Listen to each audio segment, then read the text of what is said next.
I'll be a happier person if I go tomorrow. I cannot permanent job. I cannot. 不能这样说怎么生活？对啦所以我的公司叫我自动离开。哎呦，为什么你公司这样的啊？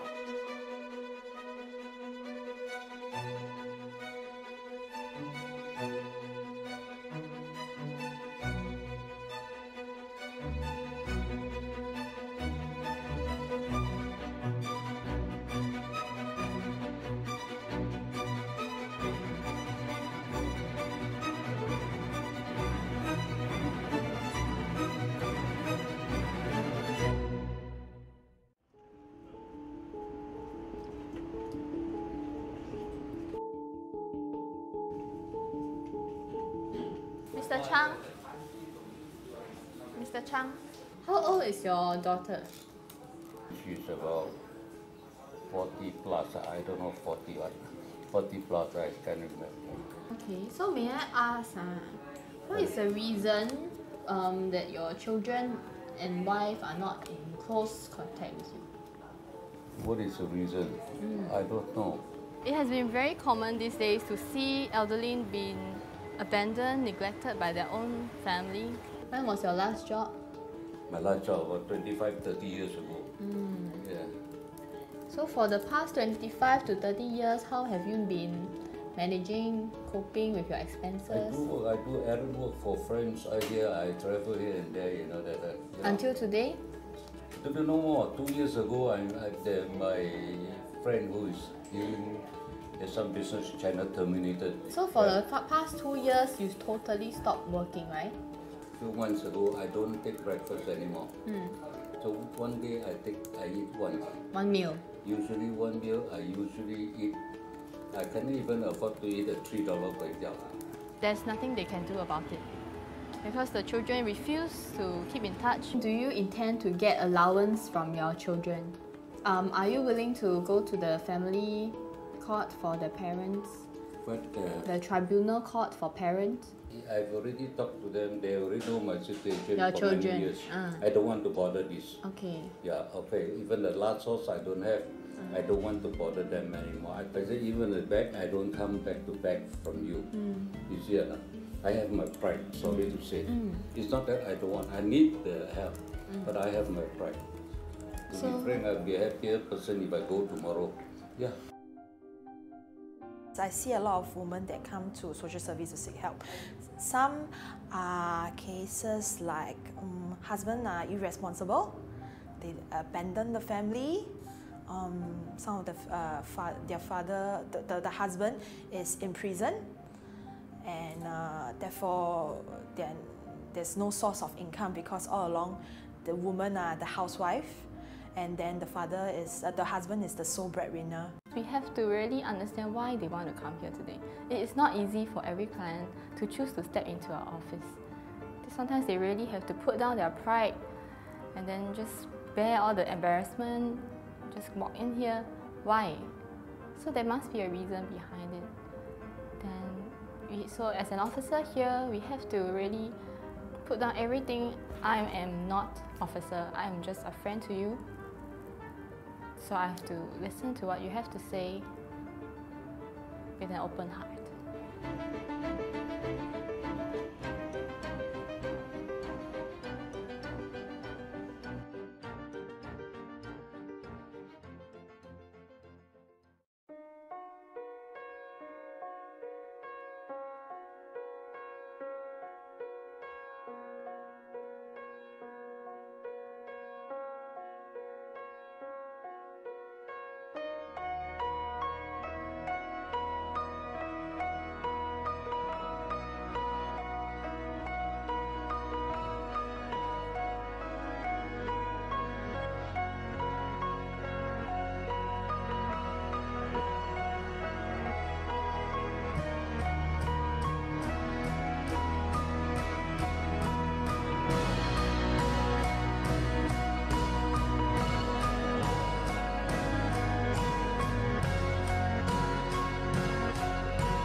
we can't just keep doing everything the same old way.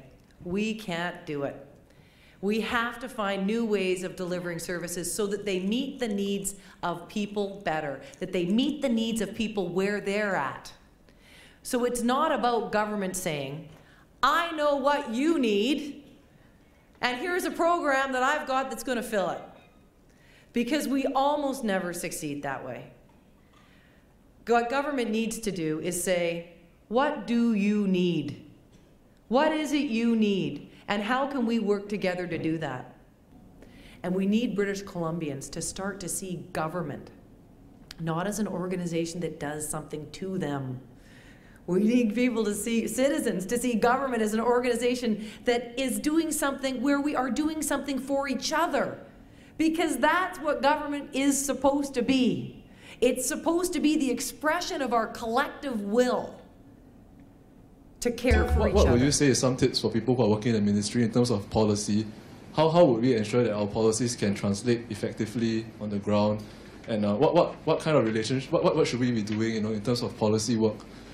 How should we be engaging those social workers on the ground? Some tips you would give us, and how can we ensure that what we plan can effectively be delivered to the end users on the ground? I think what would be helpful for people at the ground workers like us, is to actually have the time where you actually meet with us, okay, to maybe try out in a small area first. Because sometimes some of these policy and program that the projects that you roll out, it's like, well, you make this big announcement in the newspaper, and the next moment it's like, wow, roll out across the different communities, before you even test it out. And it's very hard to actually pull back once you roll it out. So I think in previous year, we actually tested out in small, in pilot it in different places, and then you actually make adjustment before you roll it out fully. Like home care, we actually test out in small areas and see what are the things that actually needs to address before you roll it out full steam. Because I think for ministry, there's also that urgency. Sometimes it's the urgency because there's needs out there and they need to address it quickly. That's why I can understand why they have to roll it out quickly. There's not enough time for them to actually go and test out, pilot, and so on. So it will be helpful if you actually work with the stakeholders. Because for every community, it's actually very unique. The demographics in every community is very unique. So you need to actually understand the ground. And I'm very happy to see the SSO office being set up in the community and the officers going out to understand the ground, because that is the right thing to do. That's the right social work approach. To understand the ground, to understand the people who are living there, understand even the culture, okay, of that place. Because it's all very unique. Okay, what you can do in Ang Mo Kio, you cannot do it in Jurong.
Oh, you're quite blown up.